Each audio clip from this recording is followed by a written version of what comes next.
Assalamualaikum, apa kabar teman-teman? Balik lagi di channel Resonansi dengan saya Wahyu. Dan kali ini saya pengen sharing video lama yang sebenarnya re-upload jadinya ya. Jadi dulu pernah saya posting di channel mengenai Excel dan memang gak nyambung ya sama yang lainnya, yaitu mengenai apakah worth it untuk nge-YouTube di tahun 2024. Sebenarnya ini diposting akhir 2023. Tapi ya kita posting aja di sini deh. Ini mumpung Sabtu pagi, siapa tahu mungkin ada yang nonton. Nggak nonton juga nggak apa-apa, santai aja. Ya gitu deh. Jadi saya take down dari yang channel lama, saya taruh di sini emang buat yang gaduh-gaduh lah ya. Dan semoga ngasih ide atau gambaran gimana sih nge-YouTube gitu. Yang worth it itu gimana? Apakah worth it apa enggak gitu. Oke ya, langsung aja silahkan disimak. Oke, thank you. Assalamualaikum, selamat malam teman-teman. Ketemu lagi di channel ini dan sekarang kita akan lanjut ngobrol mengenai perkontenan, khususnya mengenai YouTube. Nah, ada pertanyaan, apakah nge-YouTube di tahun 2024 worth it atau enggak?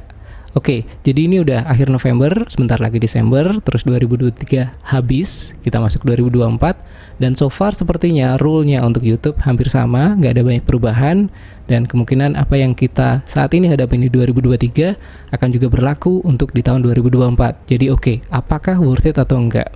Simpelnya kalau kita mau ngomongin worth it atau enggak, kita ngomong mengenai effort versus outcome atau usaha versus hasil gitu ya. Terus juga kita ngomongin mengenai ekspektasi dan realitas. Nah, di video kali ini saya akan tampilin realitas hasilnya seperti apa. Jadi kita ngomong aktualnya kayak apa. Sedikit disclaimer bahwa apa yang saya sampaikan di sini banyak dari pengalaman sendiri. Jadi mungkin nggak sama persis dengan channel-channel lain, tapi kurang lebih mirip-mirip lah ya, nggak beda-beda jauh. Oke, pertama kita akan ngobrolin dulu mengenai CPM, RPM, dan mekanisme aliran uang atau aliran dana di YouTube. Simpelnya gini men, jadi anggap aja YouTube itu adalah media iklan. Oke, nah ada pengiklan masang di YouTube. Setiap 1000 kali tampil dia bayar berapa? Itu namanya CPM atau cost per mil, M-I-L-L-E gitu ya. Jadi kalau misal cost per milnya adalah $10, maka tiap kali iklannya tampil sekitar 1000 kali, maka dia bayar $10. Gitu. Nah, dari apa yang dibayarkan oleh pengiklan itu akan dipotong 45% untuk YouTube dan 55%-nya untuk konten kreator yang ditempelin iklannya. Oke. Nah, itu namanya nanti RPM, revenue per mille, revenue per mil. Jadi konten kreatornya dapat berapa rupiah atau dolar per 1000 kali videonya tampil. Jadi di sini kebayang apa yang diperoleh oleh konten kreator itu berhubungan dengan pengiklannya. Jadi kalau pengiklannya berani jor-joran ngeluarin duit, maka si konten kreatornya dapatnya juga banyak. Nah, sekarang kita cek realitas. Berapa sih dapatnya dari channel YouTube? Saya akan tampilin statistik atau analytics-nya dari channel ini, dan teman-teman jangan kaget ya, hasilnya banyak banget. Oke, ini dia hasil dari channel ini. Totalnya untuk 28 hari terakhir ada 2.500 view. Kemudian totalnya adalah 94,5 jam tayang. Total subscribernya nambah 8 dan revenue-nya kira-kira 18.000. Jadi dari channel ini saya dapat 18.000 rupiah dari hasil 2.500 view. Oke, kebayang? Terus mungkin ada yang mau nanya, dapat 18.000 doang kok masih nekat ke YouTube?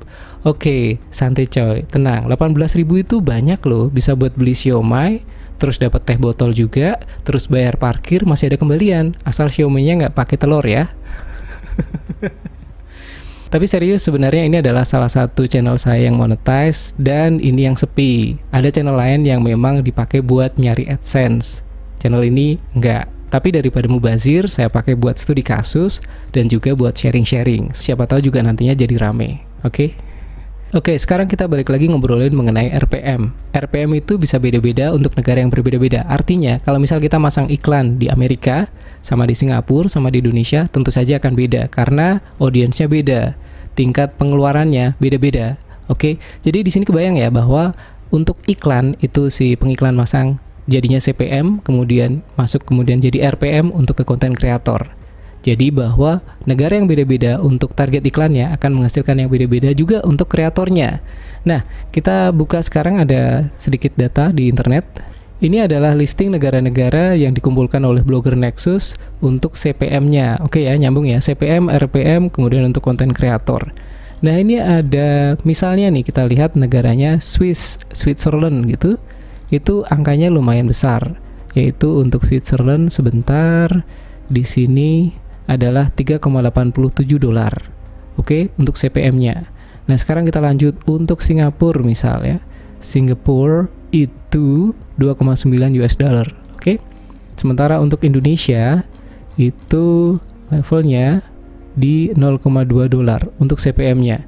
Jadi di sini kelihatan ya, emang beda-beda untuk tiap negara ada level CPM yang berbeda-beda. Sebagai perbandingan, ini juga ada data yang saya download dari channel saya yang buat nyari AdSense. Nah, ini ada beberapa negara, mungkin yang 1, 2, 3, 4, 5, 6, 7 ini emang ya RPM-nya mungkin tinggi, tapi karena view-nya nggak banyak, ya saya hide aja ya, daripada bikin pusing. Nah, ini ada beberapa negara, ada 10 negara yang RPM-nya tinggi. Jadi, kalau saya nyari-nyari di statistik atau di analytics-nya nggak ketemu sih yang langsung nampilin RPM per negara. Jadi saya download, di sini kelihatan revenue-nya, kemudian kelihatan berapa kali nge-view-nya. Terus tinggal dibagi dari revenue dibagi view-nya, ketemu kurang lebih berapa. Terus yaitu dikaliin 1000 jadinya RPM. Oke, matematik aja simple. Nah, di sini kelihatan yang gede ada Swiss, Australia, Denmark, United States, Amerika, Norway, kemudian New Zealand, Jerman, terus ini Inggris, Kanada, dan Belanda. Jadi ini negara-negara yang RPM-nya tinggi. Artinya kalau kita ngonten terus ditonton sama orang-orang di sini, dapatnya lebih gede.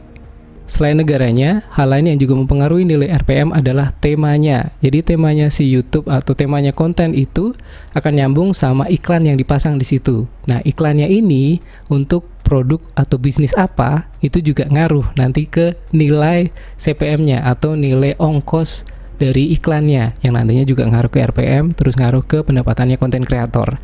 Nah, ini ada listnya di website vloggerpro.com. Ini disebutin ada niche yang di situ RPM-nya tinggi. Ini ada email marketing, insurance, sell house, dan sebagainya. Jadi kalau dilihat memang yang angkanya gede-gede itu adalah yang ada hubungannya dengan industri atau bisnis yang di situ banyak duit ngalir gitu ya. Jadi orang siap untuk ngeluarin duit ngiklan dengan dana yang besar supaya ya karena emang returnnya juga gede gitu.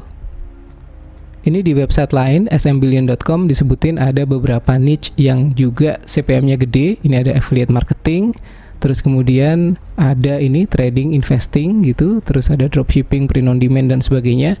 Jadi ya simple, ini salah satu yang gampang kelihatan, trading, investing, di situ ada banyak duit ngalir, dan ya efeknya di situ orang berani masang duit banyak untuk iklan.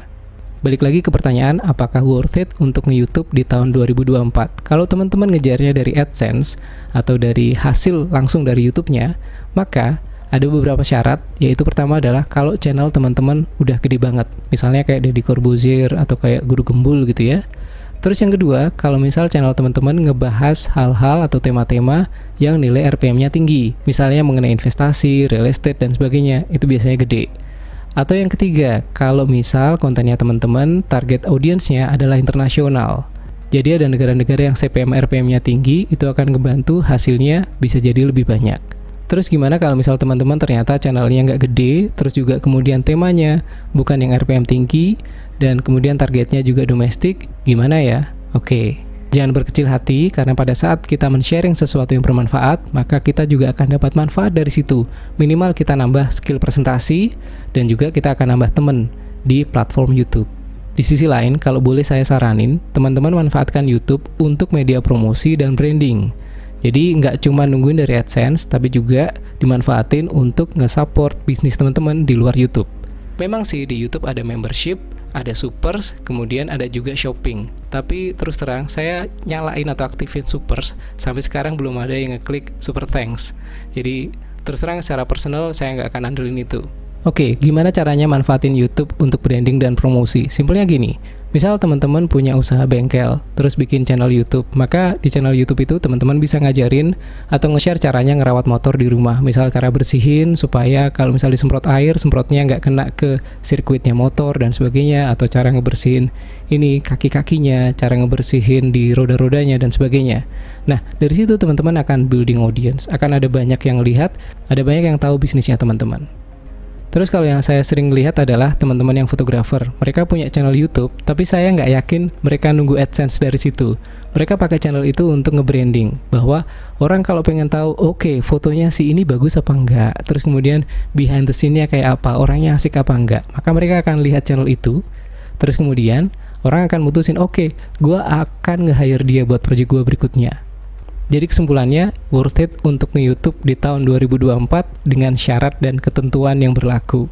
Tapi terus terang ini adalah opini saya sendiri, jadi kalau misal teman-teman punya pendapat yang berbeda, monggo silahkan, nggak masalah, silahkan taruh di komen kalau perlu.